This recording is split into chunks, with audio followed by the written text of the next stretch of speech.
Hello, I just wanted to show you an example problem using Newton's second law and incorporating friction. A block of mass m is allowed to slide down a ramp angled theta with a coefficient of kinetic friction of mu k. And we're supposed to answer this question in terms of m, theta, and mu k. All right, so how much friction is opposing the block slide down the ramp? What is the acceleration of the block? And at what angle will the block slide down with constant velocity? Okay, so part C is really a completely different situation than part A and B. Part A and B, you have acceleration, and part C, you have constant velocity. Okay, let's see here. We have mass m.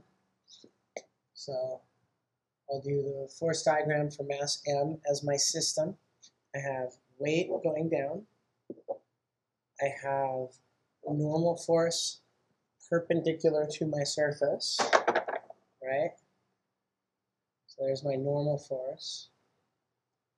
Let's see here. I've also got a friction parallel to the surface going up the ramp. So my force diagram looks something like this. This is friction. This is our normal force. This is our weight. All right. And what do we know about our block? That was a good one. We know our block has a mass m. So given mass m, angle theta, and mu k. All right. Well, I suppose I'm going to want to draw some reference lines so that I can figure out my angles. These are my reference lines. Then I'll draw a horizontal reference line and a vertical reference line. Okay. And it looks like this is the angle I know, which is going to be here, right? That's the angle I know.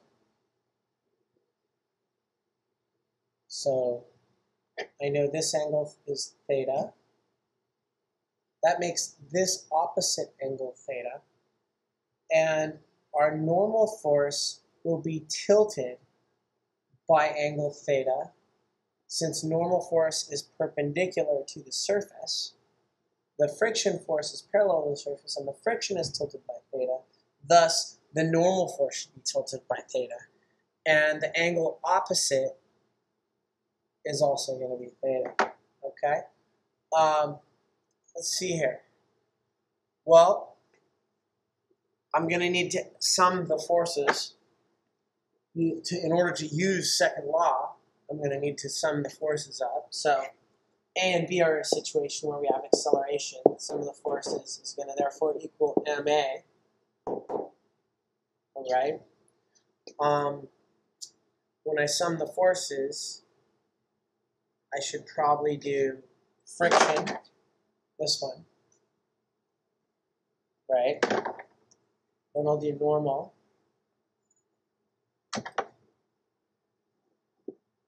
Okay. So normal and friction are now head to tail. And I'm going to draw weight at an appropriate length to match the acceleration of the block down the ramp. Whether the block's moving up the ramp or down the ramp, the acceleration of the block will still be down the ramp. And so my acceleration is going to need to be in this direction. So it appears as though my friction force is too long. If I shorten it, then I can draw my weight all straight down, all the way to there. Okay, so that's my weight. This is my normal. This is my friction.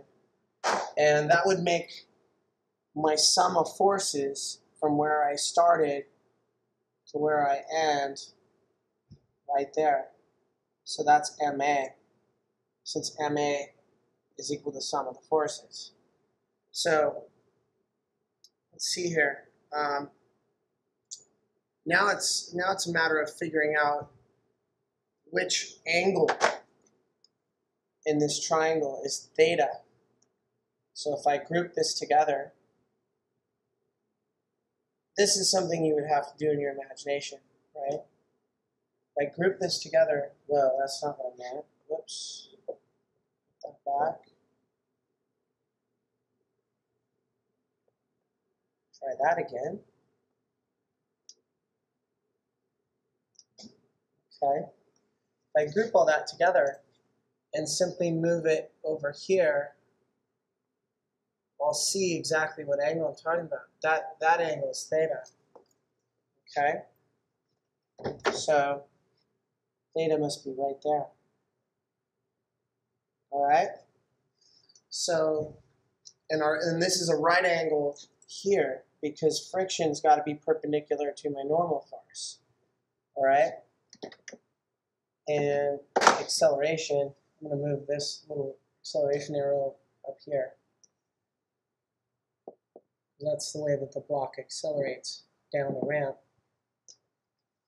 So I think I got it. Sine theta must therefore equal my friction plus MA over my weight, right? And we want to know what friction is. Okay.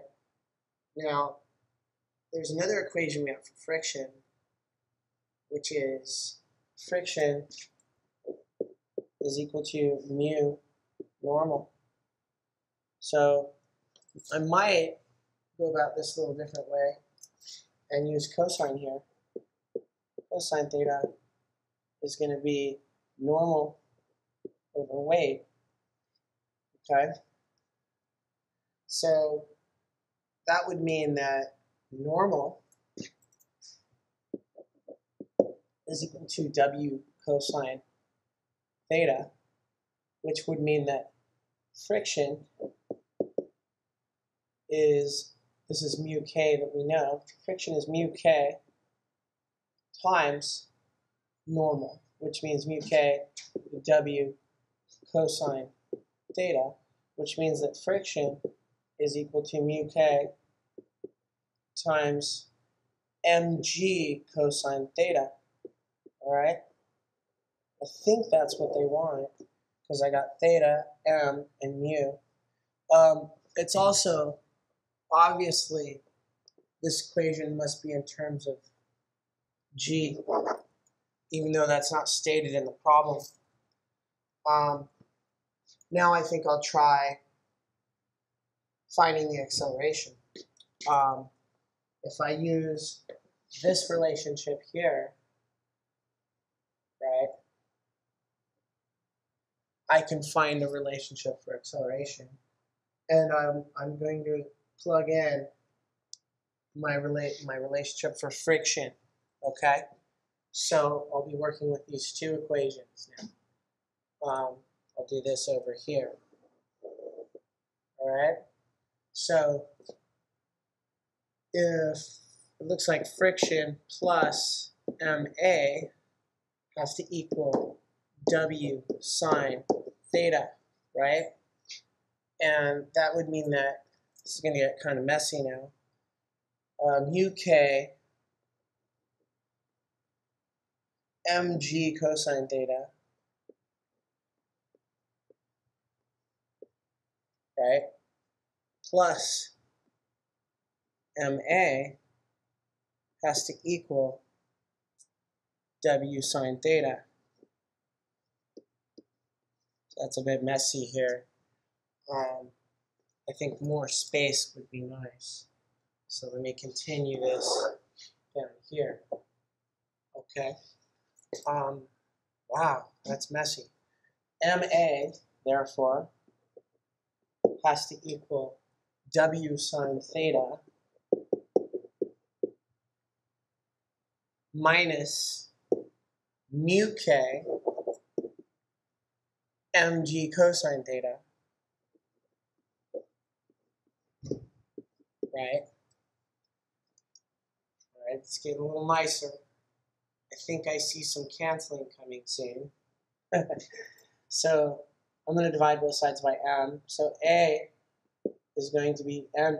Weight of any object is equal to mass times 10 newtons per kilogram, which we call g. All right? So I'm going to substitute mg for weight here.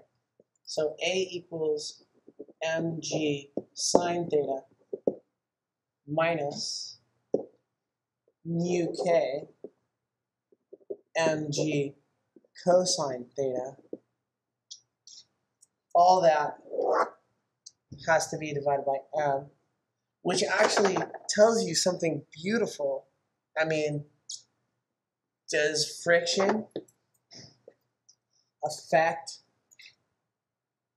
I'm going to write this in red because this is just too cool.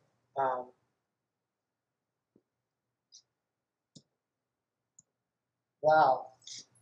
When I cancel here, right, mass divides into mass once, because I can factor out mass. I mean, it's probably better if I factor out mass then cancel. That'll look prettier. But the mass is going to cancel here. We'll have A equals, take out your m. Actually, we can take out mg. And then we have sine theta minus mu k mg. No, mg I took out. Mu k cosine theta, right? And that's all over m. That is just so cool. I mean, you wonder, does mass affect acceleration of block down ramp? That's a nice question to ask, because at this point here, you should realize that friction is not really important here. I mean, sorry, I said that wrong. Mass is not really important here because it cancels. And you get, when the dust settles, you get A equals G sine theta minus mu k cosine theta. So if the planet's gravity field gets larger, A will get larger. If mu k gets larger, A should decrease. You should get an acceleration of g when your theta is 90 degrees. And at 90 degrees, sine becomes 1, cosine becomes 0. So you get A equals g when theta is 90 degrees. So this equation checks out. Totally makes sense. Must be correct. Right on. Part C is just asking, let's see, what about, let's go back up, take a look at it.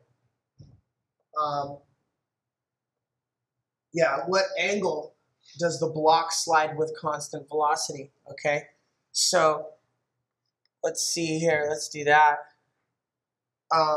All that's going to change, so at what angle, at what theta will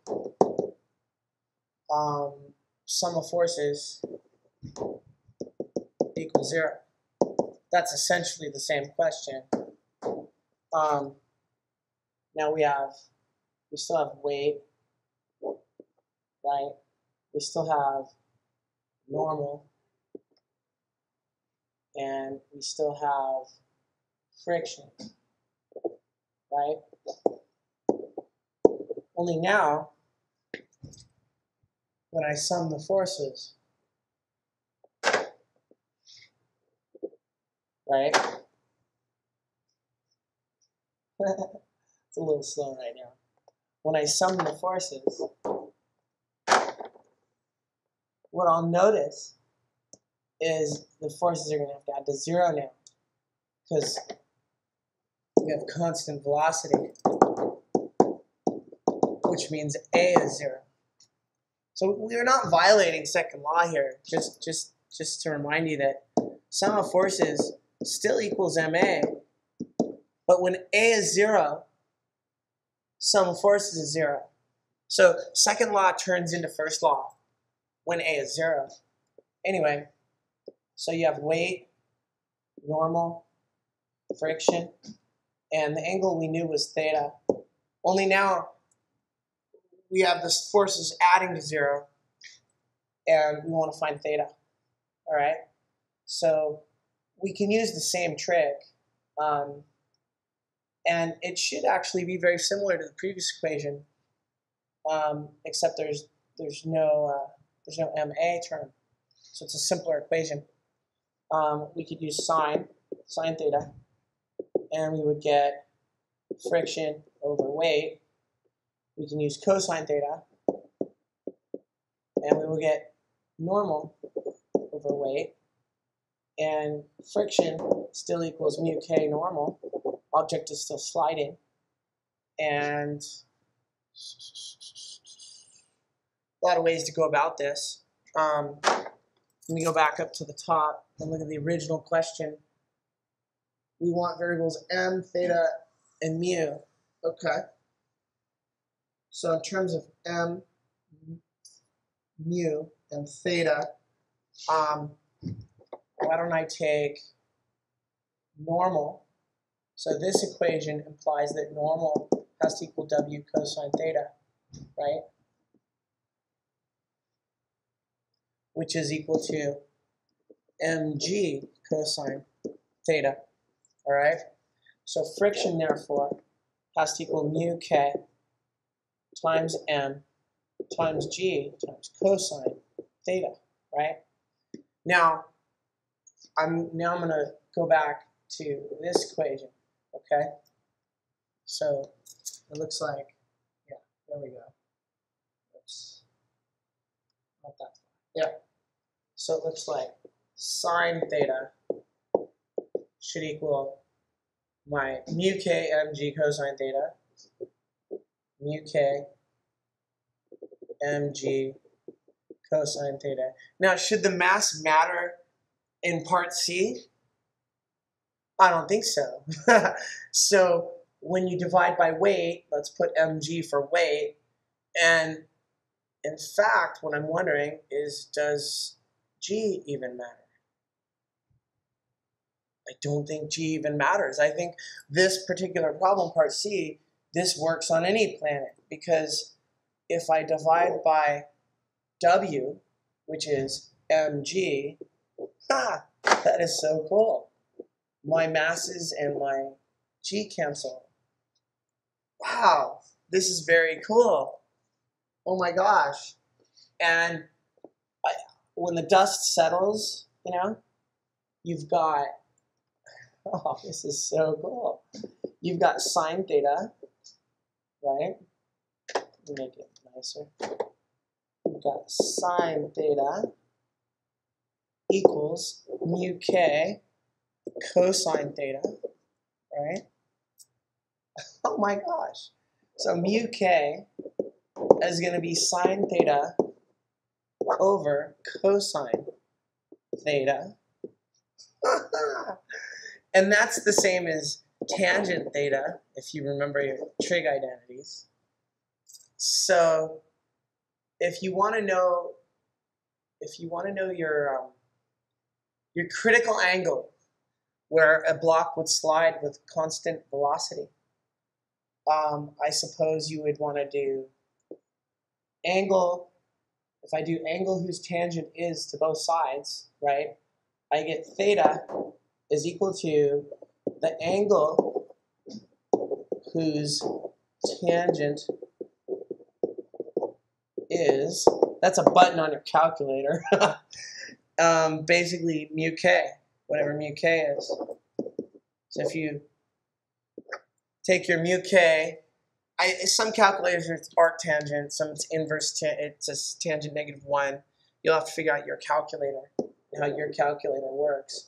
But there's your general expression to find that angle where something will slide with friction and still achieve a constant velocity motion where acceleration is 0. Anyway, I hope you enjoyed it, and I hope you have a good day.